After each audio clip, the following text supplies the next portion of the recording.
বিজ্ঞানী Nikola Tesla বলেছিলেন, তুমি যদি মহাবিশ্বের রহস্য জানতে চাও তাহলে আগে শক্তি, কম্পাঙ্ক ও তরঙ্গ নিয়ে ভাবো। কিভাবে পিরামিড তৈরি হয়েছিল, কেনই বা তৈরি করা হয়েছিল, আর কতদিন ধরেই বা তৈরি করা হয়েছিল পিরামিড, কিভাবে জ্যামিতিক সূক্ষ্ম নির্ভুল মাপে এগুলো তৈরি করা হয়েছে, পাথরগুলোই বা কাটা হলো কিভাবে। এছাড়া পিরামিডগুলো আজ থেকে ৪,০০০ বছর আগে নির্মাণ করা হলেও স্বমহিমায় আজও কিভাবে দাঁড়িয়ে আছে, অথচ বর্তমানে অত্যাধুনিক জমানার রড সিমেন্টের বিল্ডিং সর্বোচ্চ ১৫০ বছর পর্যন্ত টেকসই হয়। সব প্রশ্নের উত্তর জানতে আমাদের আজকের এই ভিডিওটি মনোযোগ সহকারে দেখতে থাকুন। প্রাচীন মিশরীয় সভ্যতার অনেক কিছুই পিরামিডের মধ্যে লিখিত রয়েছে। তাদের জীবনযাত্রা, সংস্কৃতি, সমাজ সব কিছুই গিজার পিরামিডের দেয়ালে ছবি আকারে বা হাইরোগ্লিফিক বর্ণে লিপিবদ্ধ। এখান থেকেই অতীতের মিশর সম্পর্কে ধারণা পেয়েছেন বিজ্ঞানীরা। প্রাচীন মিশরকে জানার জন্য বিজ্ঞানীদের কাছে এর চেয়ে বড় উৎস আর কিছু হতে পারে না। তবে একটি বিষয়ে মিশরীয়রা বরাবরই চুপ থেকেছে, সেটি হলো কিভাবে পিরামিড তৈরি হলো। এই বিষয়ে কোথাও স্পষ্ট করে কোনো প্রমাণ তারা রেখে যায়নি। এটি এমন এক রহস্য যা হাজার বছর ধরে ইতিহাসবিদদের ভাবাচ্ছে।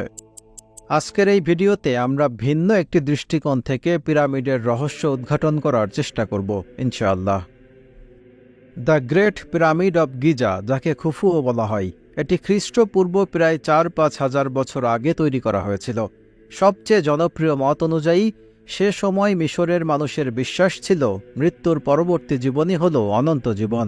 তাই মৃত্যুর পর দেহ অক্ষত অবস্থায় সংরক্ষণ করতে এবং মৃত্যু পরবর্তী জীবনে অনন্ত শান্তির জীবন পেতে তারা সম্রাটদের অর্থাৎ ফারাওদের দেহকে কবর দেওয়ার জন্য একটি বিশেষ পাথরের ইট দিয়ে তৈরি করে পিরামিড।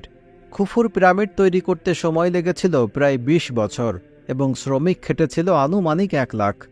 বিশাল বিশাল পাথরখণ্ড দিয়ে নির্মিত পিরামিডের পাথরখণ্ডগুলোর এক একটির ওজন ছিল প্রায় ৬০ টন আর দৈর্ঘ্য ছিল ৩০ থেকে ৪০ ফুটের মতো।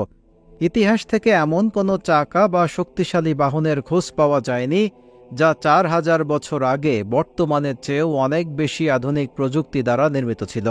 কিন্তু তারপরও পিরামিড তৈরিতে মিশরীয়রা ২৩ লাখ পাথর ব্যবহার করেছে। তাও কোনো সাধারণ পাথর না। এই পাথরগুলির মধ্যে বেশ কিছুর ওজন ২৭ থেকে ৭০ হাজার কেজি পর্যন্ত, আর বর্তমানে সর্বাধুনিক ক্রেনের ক্ষমতা ২০,০০০ কেজির বেশি নয়।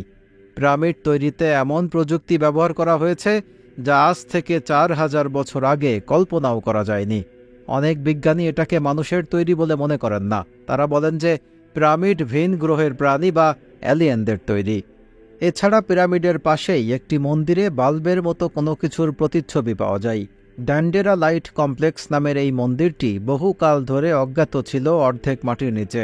১৮৮৫ সালে যখন মন্দিরটি সম্পূর্ণভাবে বের করা হয় তখন যা সামনে এলো তা সবাইকে চমকে দিয়েছে। সেই মন্দিরে একটি ছবি পাওয়া গেল যাতে একটি আধুনিক বাল্ব ছিল। একে বলে ড্যান্ডেরা লাইট। এই ছবিটি কিন্তু ৪,০০০ বছর আগে তৈরি করা হয়েছিল। সেই সময়ে বিদ্যুতের বাল্ব জ্বালানোর কথা মানুষ কোথা থেকে জানত? কতিপয় বিজ্ঞানীরা তত্ত্ব দেন যে সেই সময়ে মানুষের কাছে বিদ্যুৎ ছিল এবং বৈদ্যুতিক আলো ছিল। সত্যিই কি তাই? আল্লাহ তাআলা প্রতিটি মানব সভ্যতার জন্য একটি নির্দিষ্ট সময় দিয়ে থাকেন। এই সময়ের মধ্যে একটি সভ্যতা উন্নয়নের সর্বোচ্চ শিখরে পৌঁছাতে পারে। আদ সামুদ জাতিকেও আল্লাহ তাআলা সময় ও জ্ঞান দিয়েছিলেন। হাজার বছর আগে মিশরীয়দেরও আল্লাহ তাআলা জ্ঞান দিয়েছিলেন। তাদের বিভিন্ন স্থাপনা দেখলে শত শত প্রশ্ন মাথায় আসে। তার মধ্যে একটি হলো, প্রাচীন মিশরীয় সভ্যতার মানুষেরা কিভাবে পিরামিডের মতো এত নিখুঁত স্থাপনা তৈরি করেছিল? কিছু গুপ্ত ইতিহাস ঘাটলে দেখা যায় সেই সব জাতির টেকনোলজিক্যাল জ্ঞান আমাদের চেয়েও এগিয়ে ছিল। তারা শব্দকে কাজে লাগিয়ে নানা রকম স্থাপনা তৈরি করতে সক্ষম হয়েছিল। ভিডিওর শুরুতে বলা নিকোলা তেসলার কথাটি আবারও রিপিট করছি। তিনি বলেছিলেন, তুমি যদি মহাবিশ্বের রহস্য জানতে চাও তাহলে আগে শক্তি, কম্পাঙ্ক এবং কম্পন নিয়ে ভাবো। নিকোলা তেসলার এই কথাটির মধ্যে লুকিয়ে আছে হাজারো রহস্য। আল্লাহ তাআলা এই মহাবিশ্বকে এক শব্দের মাধ্যমে সৃষ্টি করেছেন। কুরআনে সূরা নাহলের ৪০ নম্বর আয়াতে আল্লাহ তাআলা বলেছেন, আমি আল্লাহ কোনো কিছুর ইচ্ছা করলে সেই বিষয়ে আমার কথা শুধু এই বলি যে হও, সুতরাং তা হয়ে যায়। অর্থাৎ আল্লাহ তাআলা হও শব্দটি এমনভাবে উচ্চারণ করেন যার দরুন তিনি যা ইচ্ছা করেন তার সবই সৃষ্টি হয়ে যায়। আল্লাহ তাআলা তার এই গুণের কিছু অংশ তিনি মানবজাতিকেও দিয়েছেন। এই কারণে আমরা শব্দ শুনতে ও শব্দ তৈরি করতে পারি। মূলত শব্দ তরঙ্গের কম্পাঙ্ক পরিবর্তনের মাধ্যমে কোনো কিছু বানানো ও তার আকার আকৃতি দেওয়া সম্ভব।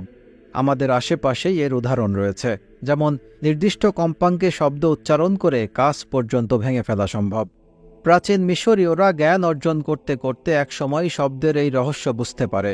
পরবর্তীতে তারা শব্দ তরঙ্গের মাধ্যমে পিরামিডের মতো স্থাপনা তৈরি করতে পেরেছিল, যেখানে তারা শক্তি, কম্পাঙ্ক ও কম্পনের যথাযথ ব্যবহারের মাধ্যমে ২০ বছরের মধ্যেই ইতিহাসের অসাধ্য সাধন করেছিল।